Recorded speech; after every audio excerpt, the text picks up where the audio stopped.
Hello, ladies and gentlemen. This is your host, Odd Job Entertainment, bringing you another video. I'm sure you've had the experience where you've got way too many people talking on a global channel and things get lost in translation. We're going to be talking about Starcomms today, so there you go. Not bearing the lead. If all you're interested in is the app that we're using, it's called Starcomms. I'm going to give a demonstration on how to use it at the end of the video, but what it does is it gives you the ability to add layered communications to Discord, which is not something that comes natively. That's usually something that you have to use something like TeamSpeak in order to achieve.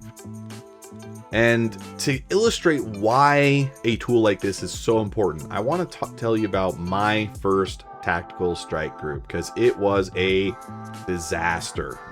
And there was several ways that communication broke down, and I want to show how Starcomms could have alleviated a lot of those frustrations. To start, if you're going to be participating in a large org event, it's a requirement that you understand what is going on. That was the first failure that we ran into. I was apparently the only one who had watched any kind of guide or video on how to do the tactical strike group. This is well into the period where videos were available. I mean, we're playing on live, so it's not like this is an Evo or PTU. There's plenty of great guides available. I'll try to remember to link the video that I watched because it had a lot of great information on how to actually do the tactical strike group, as well as how to avoid some of the issues that we ran into. The first of which was that Idrises get wiped at the start of the event to clear the board. Okay, this makes sense from CIG's perspective, but they're a little heavy-handed in that it's affecting player Idrises as well. The simple way to avoid this is you jump in after your allied Idris has spawned in. Then you'll be able to bring your Idris in safely without it getting wiped from the board. I mentioned this as we are loading up an Idris with a bunch of fighters and whatnot, and I say, hey, there is a mechanic that wipes Idrises from the board. Are you sure you know when to pop in so that we don't get deleted? Well, I guess we'll find out. I guess we'll find out. We just spent like an hour getting this thing loaded up. What are you talking about? Oh, well, it'll be fine. Okay. All right. So there I am. I'm chilling in my M80 that was rented from the event going on at the time.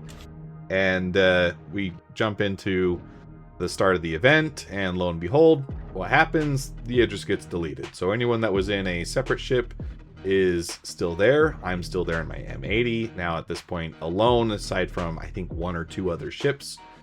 And the Idris is gone. So that hour that we spent loading it up, gone.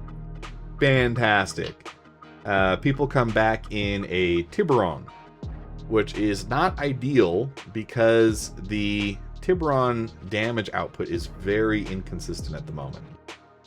This is something that CIG is still working through with a lot of the laser weapons.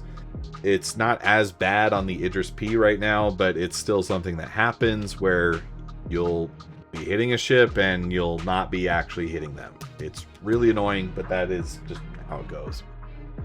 What we really need, though, is more fighters. We've got 3, including myself, and so there's 2 other people aside from myself, and we're taking out these other ships.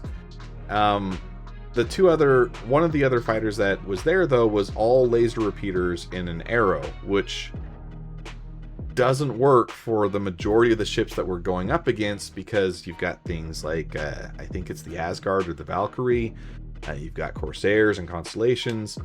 So really all that they can do is fly around and be a nuisance.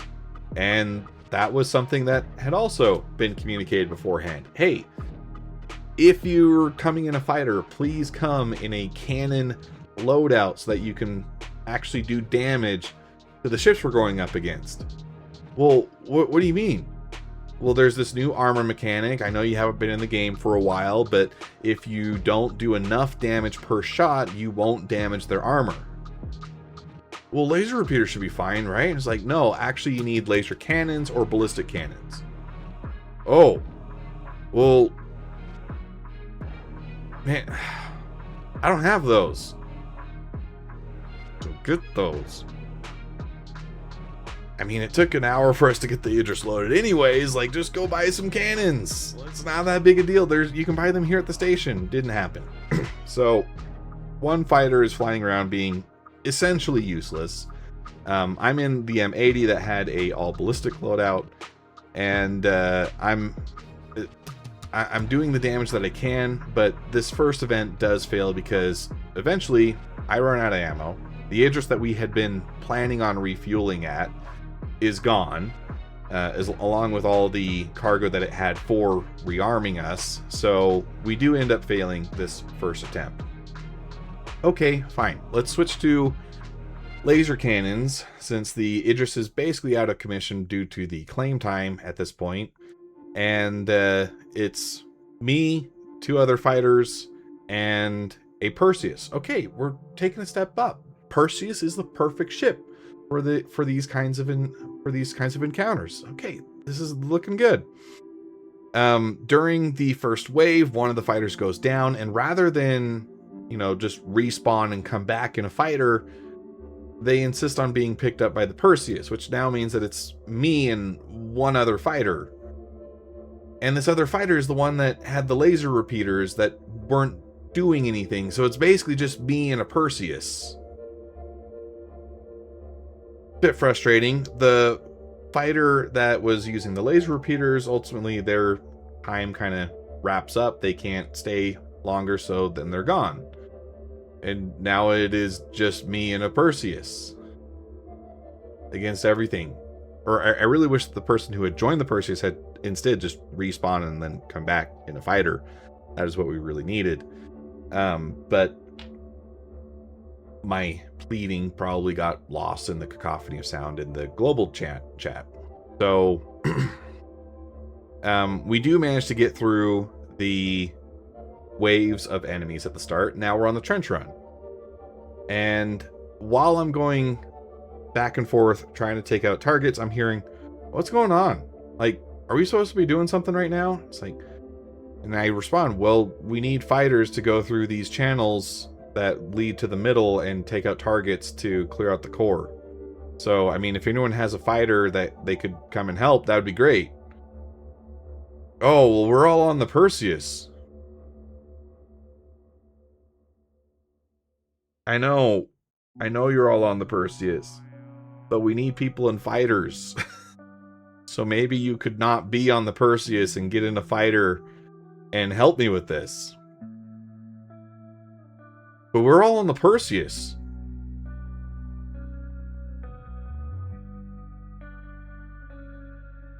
Okay. So it ends up being me going back and forth. I am not an amazing pilot. I die several times doing this. It's very tight quarters. I don't have the best ships for this. I was using some rented Guardians at the time because they had the laser cannons. The M80 had already died. It takes me a long time to get this cleared out. But in the end, I do. And then I say, hey, this next section is all FPS on the inside. We do not need everybody to go in there because on the outside, there should be ships spawning that need to be taken out. As well, there will be a pilot that spawns and leaves from the hangar and they need to be protected. Okay, so please, don't everybody come in. All right, we only need a couple people to go through the FPS section. Me and one other person. I'm going to go land and then I'm going to start going, clearing out what I can. When the other person joins up, we'll just finish together. Okay, not everybody needs to come. Well, we want to see the inside. Okay, but I'm telling you, we need people outside because there's going to be ships that spawn that need to be taken out. Okay, so don't everybody come in. Also, once I hit the button, you're going to need to protect the pilot, and that's like the success of the mission depends on this. So I land, and I actually do really good. I do a lot of FPS, so Star Citizen FPS is fairly easy. I get through most of the NPCs, and it's just the last 2. They get a lucky shot on me, and I go down. And so I'm waiting for the one person that was supposed to land and come pick me up to come pick me up. Instead, the entire squad is now inside the building, and we killed the last 2 people, and now I'm standing at the button, and now we're all wondering what is supposed to be happening. And I say, okay, thank you for picking me up. You need to go back to your ships. I'm here at the button. Once I hit this button, a pilot is going to spawn that needs to be protected as he leaves his hangar. Okay, so please go back to your ships. I had to have said this at least 5 times, right? A few minutes go by, and then someone says, there's nothing happening. What's supposed to be happening?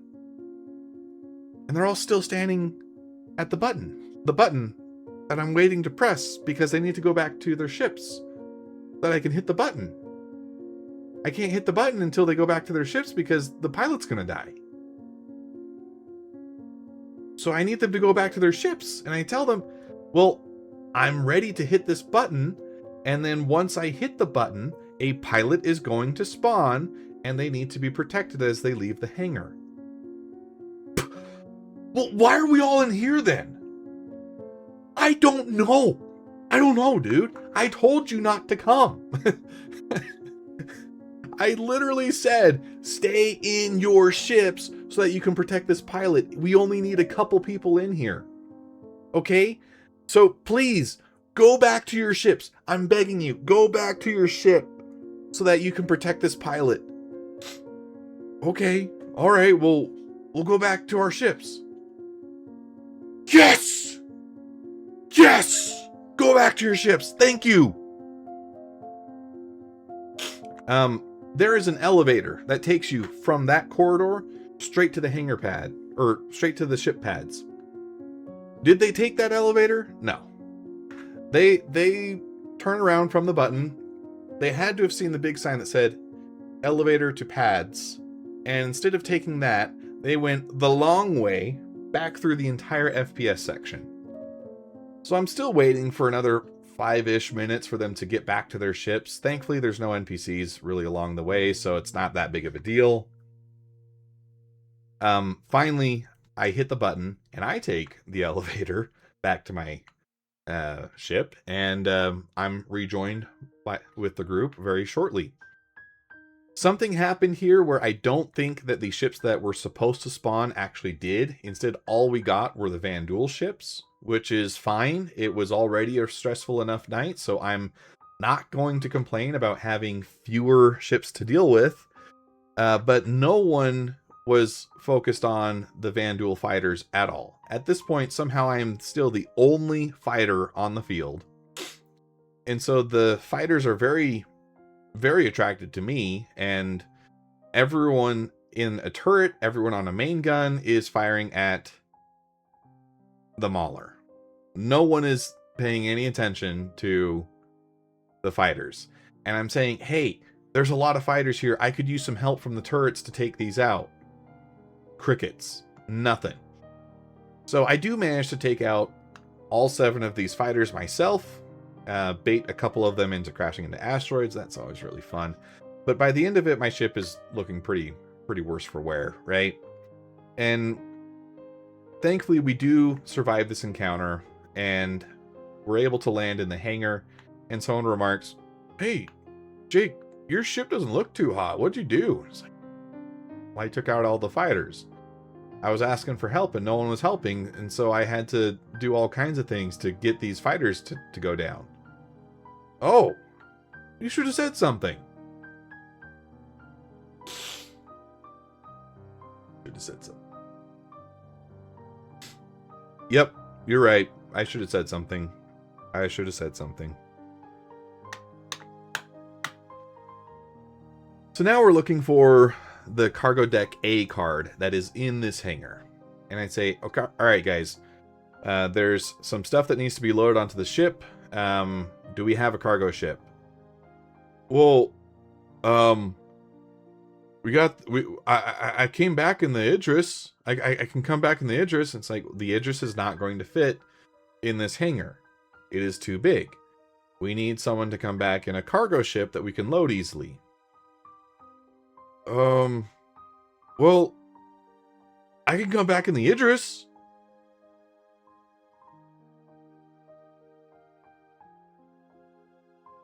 So they come back in the address. It doesn't fit. Wow. Who could have seen that coming?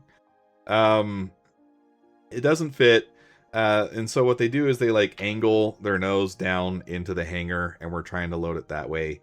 And I say, all right, we need people to load up everything in this hangar onto the ship. That is our loot that we're getting from this mission. While you guys are doing that, I'm going to look for the hangar, for the cargo deck A card, so that we can get into that area. And while I'm running around, I look around and I see that literally no one is moving any boxes. I say, hey, who's loading cargo? Oh, what cargo? There's boxes around the hang, like you can see them. They're right there. It's a big box. You need to load that onto the ship. Oh. Oh. Well, I don't have a tractor beam. I don't have a...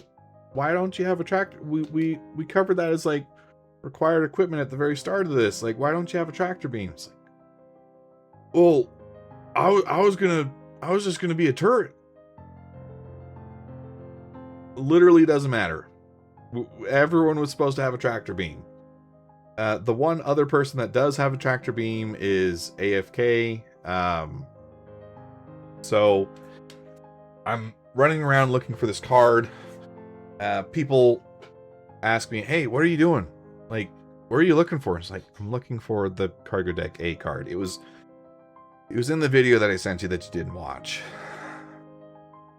Oh, there's a card? Yeah, there's a card. There's a card. I'm looking for the card. It's supposed to be on one of the set dressing boxes in this hangar. And admittedly, you know, part of this is on me. I didn't recognize the area in the video as being the literal entrance, so I was running around to all the different alcoves trying to find this card. Someone does eventually find it, and they're like, hey, I think I found a card here. And it's like, oh, great. Found the card. Okay. I'm going to take this card, and I'm going to go to cargo deck A. And then I'm going to load up all the stuff in there, and then we'll pull it up in here in the hangar, and then we'll try to load it on the ship. T, while I'm there, we'll shorten it to T. I'm not trying to embarrass the guy too much. While I'm there, you load up these boxes that are in this hangar, okay? We need someone to load these boxes. You are the only one, besides myself, with a tractor beam. I'm going to this area. I'm going to load this stuff. You're going to load this stuff, okay? Okay. All right. So I take the elevator to the cargo deck A door. And T follows me. Like, what is going on? I feel like I'm in the twilight zone of bad communication. What is going on?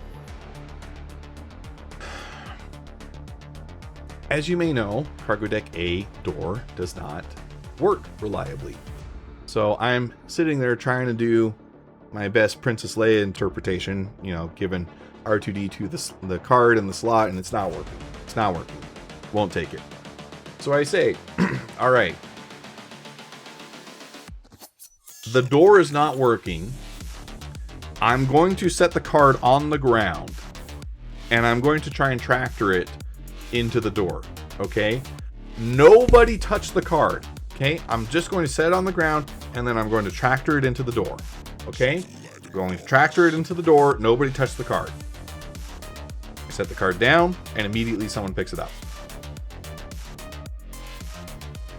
Why did you pick it up? Well, this is the card for the door, right? Like, yeah, which I was going to try and tractor it into the door. Oh, this door? Yeah, this doesn't work. Oh, it doesn't work? That's why I put it on the ground so that I could tractor it into the door. Oh. So should I put it down? Yeah, you should put it down. They put it down, and then the card is bugged, and it can't be picked up or tractored by anyone. So now we are officially locked out of cargo deck A. I load a few things from cargo deck B, into the freight elevator, and then we pull those up in the hangar. Again, T followed me from the hangar to cargo deck, so nothing's happened in the hangar. It ends up being me somehow loading all of this stuff alone, and then I say, all right, we can start heading out. Got everything loaded as best we can. It's time to go back to the ships, and then we're done, right? T and the person that picked up the card when they weren't supposed to, again, they don't see the elevator that takes you to the pads, which had become a point of conversation earlier when I said, hey, you guys knew that there was a elevator that takes you straight to the pads, when the first group of people missed that elevator that takes you straight to the pads. And they're like, oh man, there was an elevator? And it's like, yeah, I just took it to get back to my ship, and now I'm helping you fight the Vandul here. Oh wow, that would have been good to know. And it's like, well, I mean, there's literally a sign there, but you know, bygones be bygones, I suppose.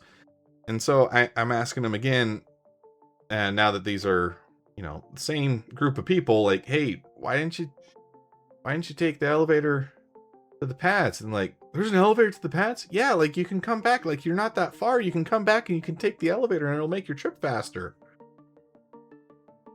Oh. Well, we want to go this way. Okay, fine. They both go down.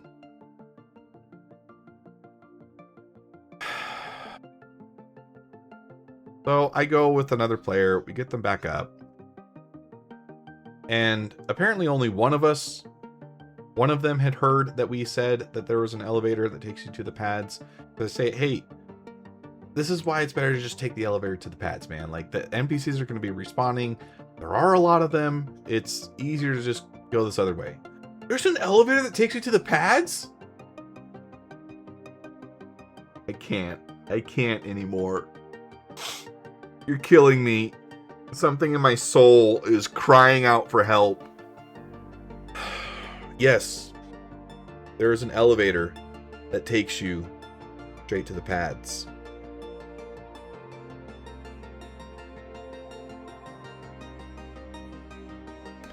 But we get everybody back onto their ships, and then we're done for the night. And I'm done for like the week. I cannot anymore. That's when I start looking into tools like what we're talking about today, which is Starcomms.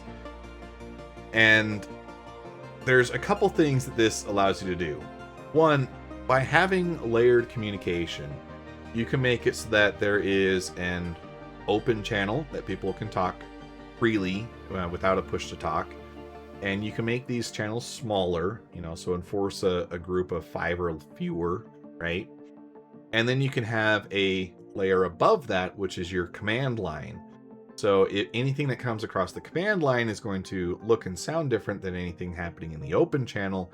And so hopefully you can get people to pay more attention to those kinds of critical communications. There are some things that Starcomms can't do.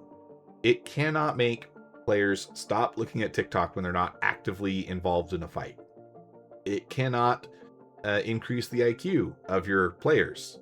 It cannot get people to pay more attention to the things that are happening literally in front of their face.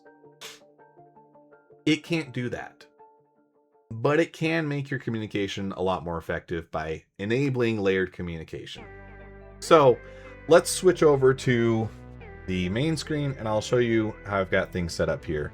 This is the Odd Job Entertainment Underground channel, which is not the one that was involved in this TSG, by the way. All the people that are in this server, I tend to vibe with pretty well. But over here on the sidebar, I've got the command, Black Squadron, Blue Squadron, Gold Squadron, Green Squadron, Red Squadron, White Squadron. Can you tell that I grew up watching the original trilogy as a kid? And then I've got flag 1, 2, and 3. So these would be your flagships, like an Idris or a Tiburon or a Perseus. These would be your flagships, and then you have all of your fighter wings. And this is very optimistic for the size of our board right now, but this would be a good representation of what Starcomms can do. Then we have the actual Starcomms app. I'm not going to go over how to install it. They've already got a very clearly defined guide on how to do that on the website itself. just Google Starcomms. It'll be the first link. Follow the instructions, link your Discord, and then you'll be greeted with a screen that looks somewhat like this when you first get on. If you are a normal user, you will probably have something that looks like this, or you are just awaiting admin assignment. The way that I have this set up is if I am an active member of Red Squadron, let's say that I'm the squad leader, I want to have open communication with everyone else on Red Squadron because this will be a group of 5 or fewer. So I have a corresponding channel on Discord named Red Squadron so that I can have that communication without using my push to talk. And you can see that, you know, my little green circle is lighting up every time I've been talking. That is working as you would typically expect. What this allows us to do, though, is if anyone put myself on Red Squadron here, if anyone in the command channel needs to talk to us, they will have a hotkey that they can hit to have that communication directly with us. So if I do that here, you can see that it does a little box in the top right and says that I'm transmitting on Red Squadron. So if I was part of the command party, that is how my communications show up when I use the layered communication to talk to Red Squadron. Now, I only see the channels that I've been assigned to. And if I am in the command party and I also need to talk to Red Squadron, I would need to put myself in both of those channels, right? So in that scenario, I would probably put myself in the command voice chat so I can talk openly to the other squad leaders. And then when I need Red Squadron to do something specific, then I would send that communication through Starcomms, which in this case I've got that set up as numpad 2, but I can transmit to command as well.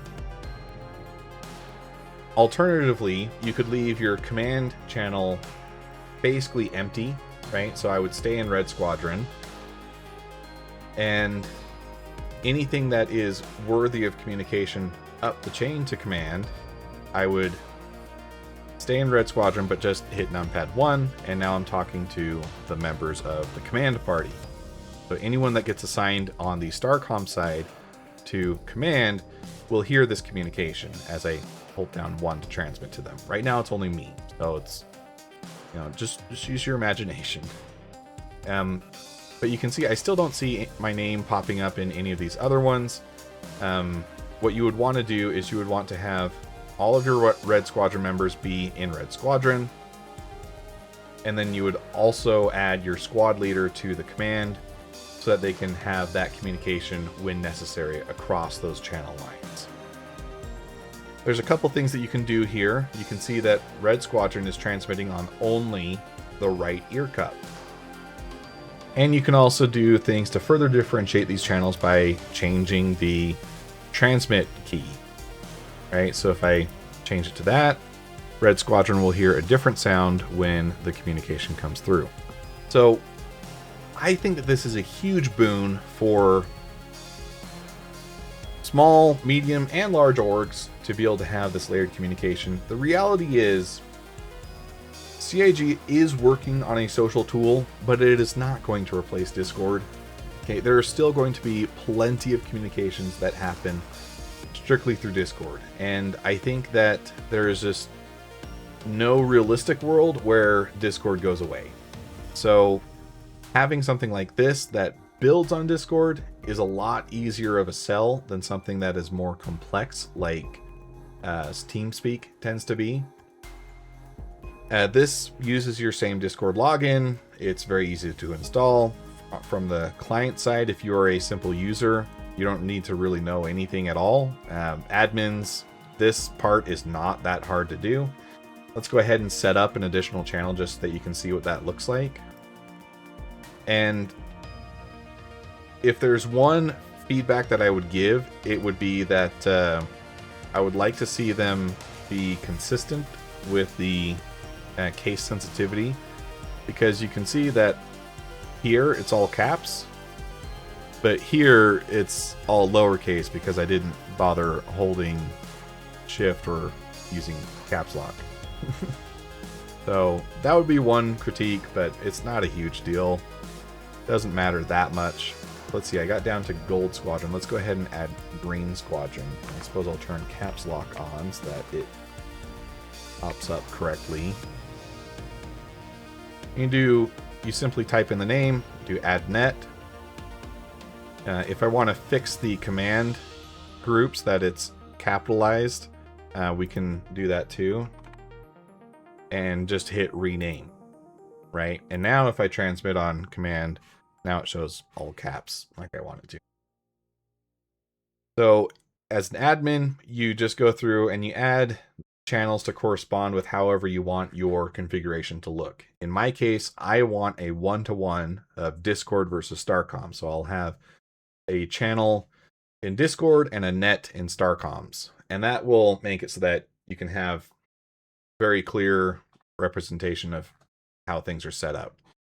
But alternatively, you could just have a fighter channel, right? So you can still split people up into different squadrons in Starcomms, but they would all be part of the fighter channel in Discord.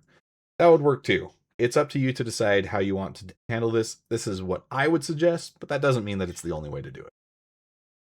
So I hope you enjoyed this video. I think Starcomms is going to be a huge boon for tactical communication in really any kind of org. It's not just Star Citizen. But if you liked this video, go ahead and let me know by giving a like, hitting that thumb, smashing that like button, do all those things. Leave me a comment down below. I do want to give a shout out to our channel members. If you want to give additional support to the channel, Orbital Bombardiers and up get a special mention in each and every video that I release. So thank you very much for your support. It means the world to me. But other than that, guys, yeah, use Starcomms. It's great. I'm loving it. And or don't be watching TikTok while you're supposed to be focused on an org event. It's rude. This is Odd Job Entertainment, signing off.